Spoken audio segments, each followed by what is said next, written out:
అందరికీ నమస్కారము. ఈరోజు ఇంకొక టాపిక్ కూడా మనము మాట్లాడుకుంటున్నాము. అదేమంటే చిన్నపిల్లలకి మొబైల్ అడిక్షన్ నుంచి బయటికి తీసుకురావడము, మరియు ఆ మొబైల్స్ వల్ల టీవీ ఎక్కువ చూడడం వల్ల వీళ్ళ కళ్ళకి సమస్యలు వస్తున్నాయి. ఆ కళ్ళ సమస్యల నుంచి ఎలా బయటికి రావాలి, ఈ ప్రాబ్లమ్స్ని ఎలా సాల్వ్ చేసుకోవాలి అనే మార్గం గురించి మనకి తెలిసిన దానిలో మనం కొన్ని సలహాలు సూచనలు ఇస్తాము. ప్రధానంగా మొబైల్ అడిక్షన్ ఇది ఎందుకు అవుతోంది? ప్రధానమైన కారణం అంటే వాళ్ళు పుట్టినప్పటి నుంచి వాళ్ళకి మొబైల్ని చూపించడము మన తప్పు. మొట్టమొదట అంటే వాళ్ళు ఏడ్చిన వెంటనే మొబైల్నే మనము బ్రహ్మాస్త్రముగా వాడుతున్నాం. మొబైల్ని చూపించేస్తున్నాం. ఆ మొబైల్లో కలర్గా కనిపించేవి ఆ వాయిస్ సౌండ్స్కి వాళ్ళు అడిక్ట్ అవ్వడం వల్ల వాళ్ళు ఏడుపు ఆపుతున్నారు.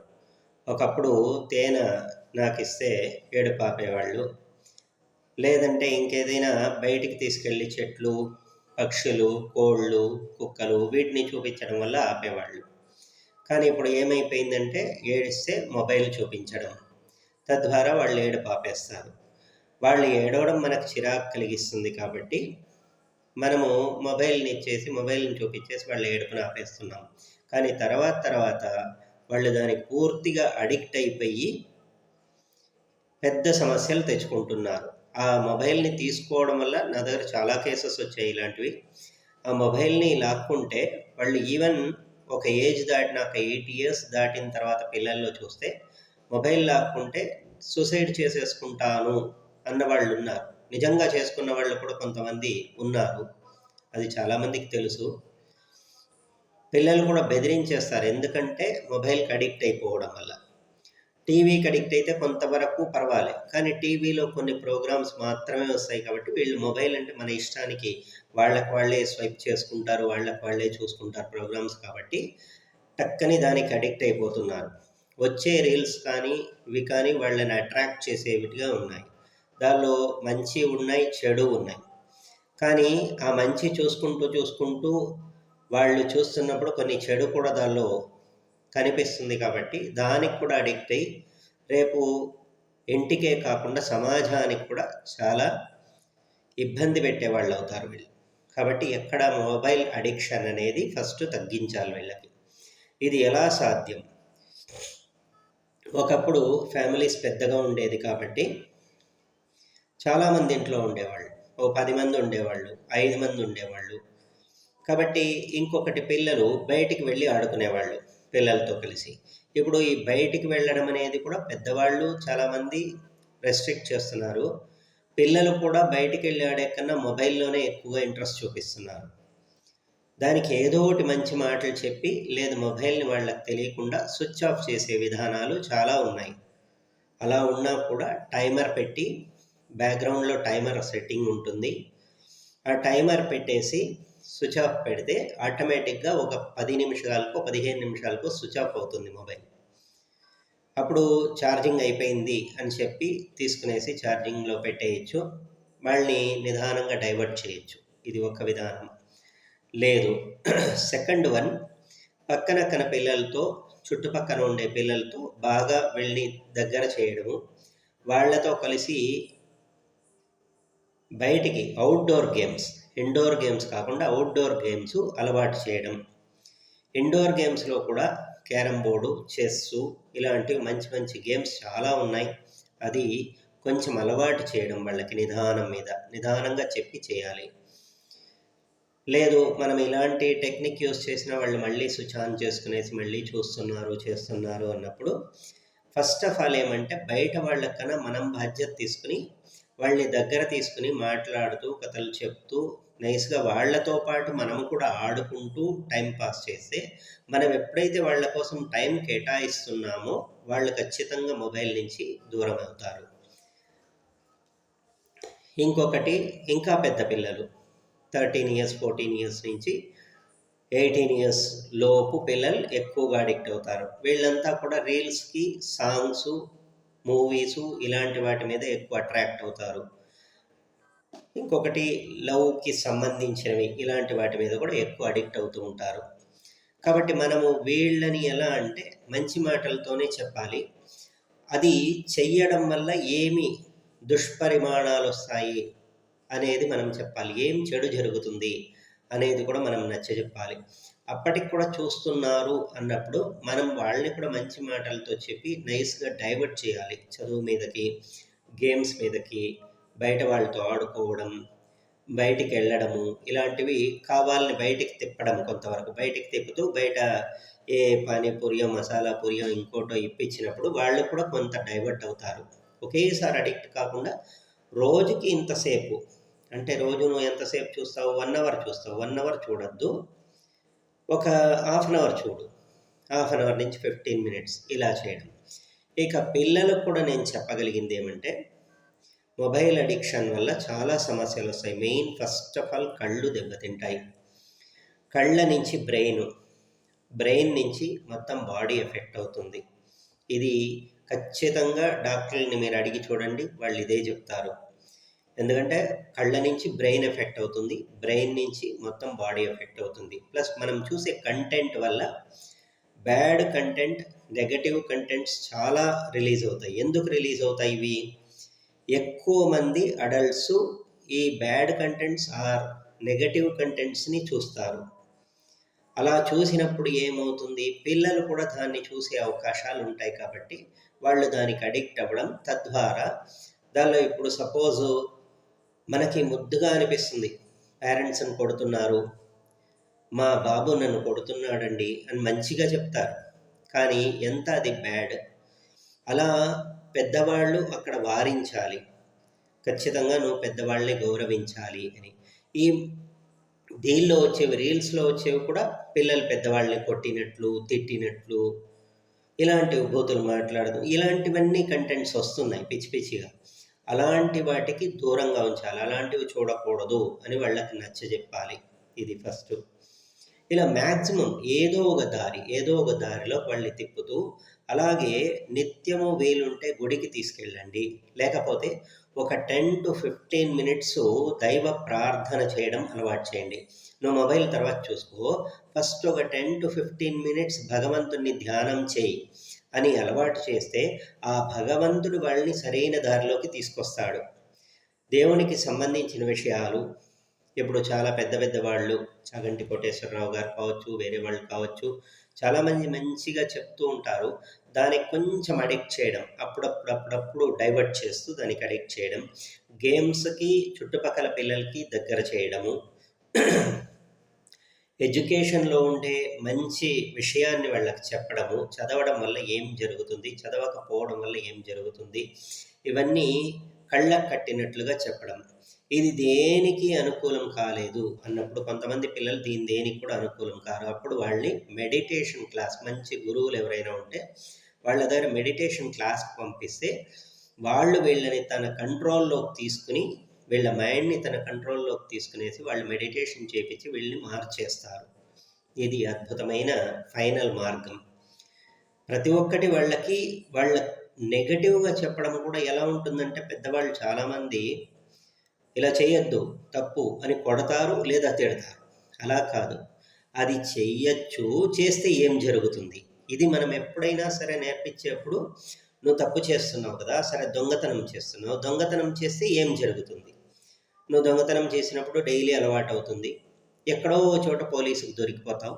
అప్పుడు వాళ్ళు కొడతారు, నిన్ను జైల్లోకేస్తారు. నువ్వు దొంగతనమే చెయ్యొద్దు అంటే వానికేమనిపిస్తుంది? ఎందుకు చేయకూడదు?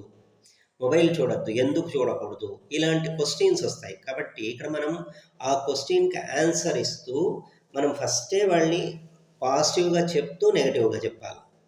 మంచిగా చెప్తూనే చెడుగా చెప్పాలి. అలా చెప్పినప్పుడు పోను వాళ్ళ మైండ్‌లోకి మొబైల్ మీద కానీ, లేదా టీవీ మీద కానీ, వేరే నెగెటివ్ కంటెంట్స్ చూడడం మీద కానీ చెడు ఆలోచనలు వచ్చి ఆటోమేటిక్‌గా మంచి ఆలోచనలకు తిరుక్కునేట్లు చేయాలి. అలా చేయడం వల్ల వాళ్ళు ఎదుగుతారు. ఇక ఓకే. ఇది ఇలా ఉండగా కళ్ళ ప్రాబ్లమ్స్ చాలామందికి పిల్లలకి వస్తుంది. స్పెక్స్ పెట్టుకొని తిరుగుతున్నారు అందరూ కూడా. ఒకప్పుడెందుకు ఇప్పుడు కూడా మా అమ్మగారిని చూస్తే 85 సంవత్సరాలు దాటింది. కానీ కళ్ళజోడు లేకుండానే బుక్స్ కూడా చదువుతారు. అలా చాలామంది పెద్దవాళ్ళు స్పెక్స్ లేకుండా ఇప్పటికీ చదువుతున్నారు. అలాంటప్పుడు మనకిప్పుడే కళ్ళజోడు వచ్చింది. నాకొచ్చింది 40, 42లో వచ్చింది. కానీ ఇప్పుడు పిల్లలకి 8 ఏళ్లలో కళ్ళజోడు వస్తోంది.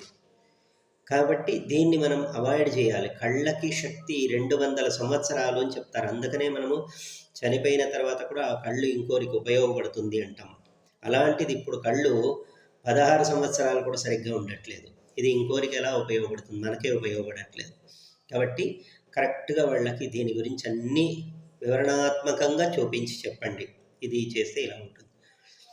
ఇక కళ్ళు ప్రాబ్లం వచ్చేసింది.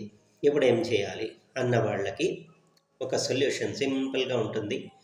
జిల్లేడు ఆకులు, జిల్లేడు చెట్లు ఉంటాయి మీ ఇంట్లో పక్కన. తెల్ల జిల్లేడు మంచిది, లేకపోతే మామూలు జిల్లేడు. ఈ జిల్లేడు చెట్టు దగ్గరికి వెళ్ళి ఆ ఆకుల్ని తుంచి, ఆ ఆకులో పాలు వస్తుంది కదా, ఆ పాలని బాగా గమనించండి. రాంగ్గా చేయొద్దు, కళ్ళలోకి పెట్టకూడదు, కళ్ళు పోతాయి. కాబట్టి ఖచ్చితంగా ఆ ఆకులోని పాలని కాళ్ళలో, కాలి బొటన వేలి మీద గోరు ఉంటుంది కదా, కాలి బొటన వేలి మీద, కాళ్ళ బొటన వేలి మీద గోరు ఉంటుంది కదా, ఆ గోరు మీద పాలు దానికి అప్లై చేయాలి. కాలి బొటన వేలి గోరు మీద ఈ జిల్లేడు పాలని అప్లై చేయాలి.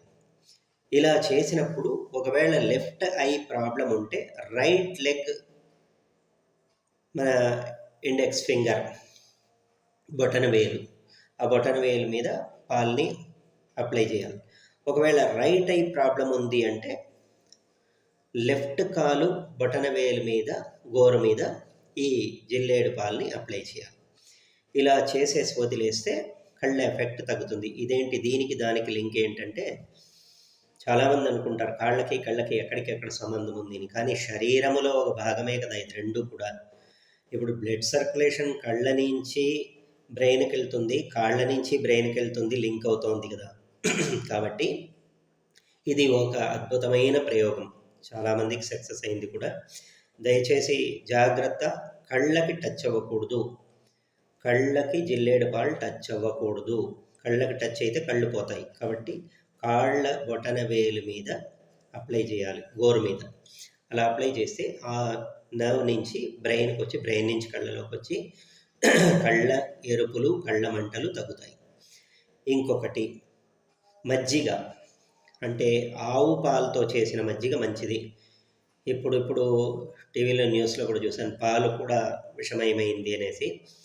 అలా కాకుండా మనకు దగ్గరలో ఎవరైనా పాలవాళ్ళు అంటే ఆవులు, గోశాలలు అలాంటివి ఉంటాయి, అక్కడి నుంచి తెచ్చుకోవచ్చు. లేకపోతే నమ్మకస్తులు ఉంటే వాళ్ళ దగ్గర నుంచి ఆవు పాలు తీసుకుని దాంతో మజ్జిగ చేసి, ఆ మజ్జిగలో నీళ్ల మజ్జిగ చేసుకోవాలి. కొంచెం నీళ్ల మజ్జిగ చేసి దానిలో వైట్ కలర్ కాటన్ క్లాత్, గడా వస్త్రం అంటాం, అదైనా పర్వాలేదు, ఆ క్లాత్ని ముంచేసి పిండేసి, బాగా పిండేసి దాన్ని కళ్ళ మీద పొరలాగా వేసి పడుకోబెట్టాలి కొంతసేపు.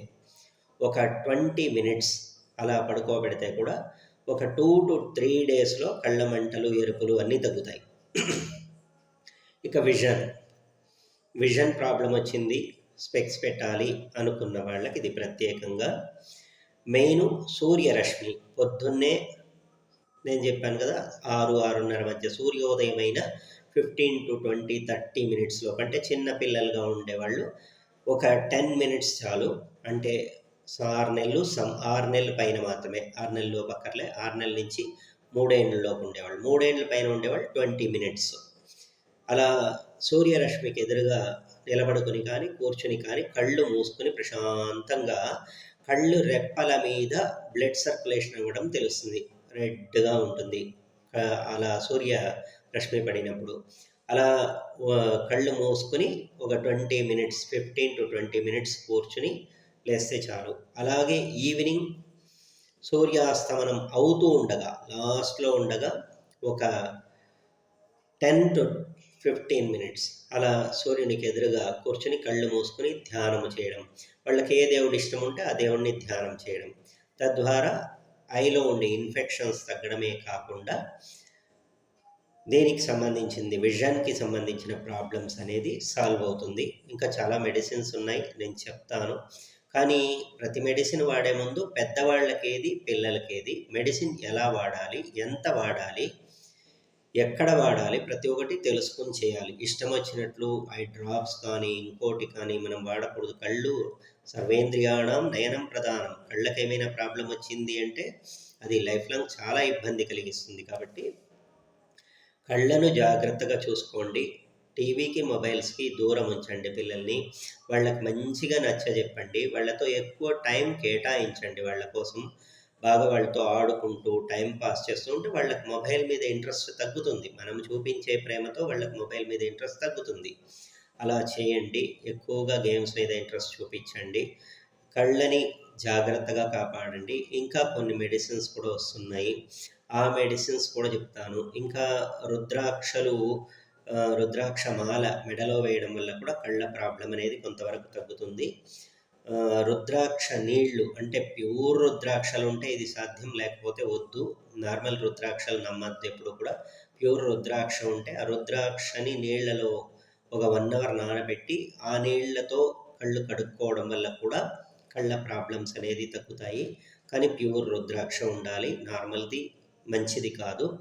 ఇలా చేయడం వల్ల కంటి ప్రాబ్లమ్స్ అనేవి తగ్గుతాయి. మెడిటేషన్ బాగా చేయించండి. కళ్ళు మూసుకొని బాగా బ్రీత్ ఎక్సర్సైజ్ చేస్తూ భగవంతుడిని ధ్యానిస్తూ వస్తే బ్రెయిన్ రిలాక్స్ అవుతుంది. కాబట్టి బాగా బ్రెయిన్లో ఉండే నర్వస్ మొత్తం రిలాక్స్ అవుతుంది. కాబట్టి హాయిగా వీళ్ళు కళ్ళు మూసుకొని చేస్తూ ఉంటే కళ్ళు నార్మల్ స్టేజ్కి వచ్చేస్తుంది. ఎటువంటి స్పెక్స్ అవసరం లేదు, ఏం అక్కర్లేదు. ఇంకొకటి కూడా నైట్ పడుకున్నప్పుడు కొంతసేపు బోర్లా పడుకోమని చెప్పండి. బోర్లా పడుకుని రివర్స్లో తల ముఖం కిందకు చూసి ఉన్నట్లు కొంతసేపు ఒక 5 to 10 minutes పడుకున్న చాలు.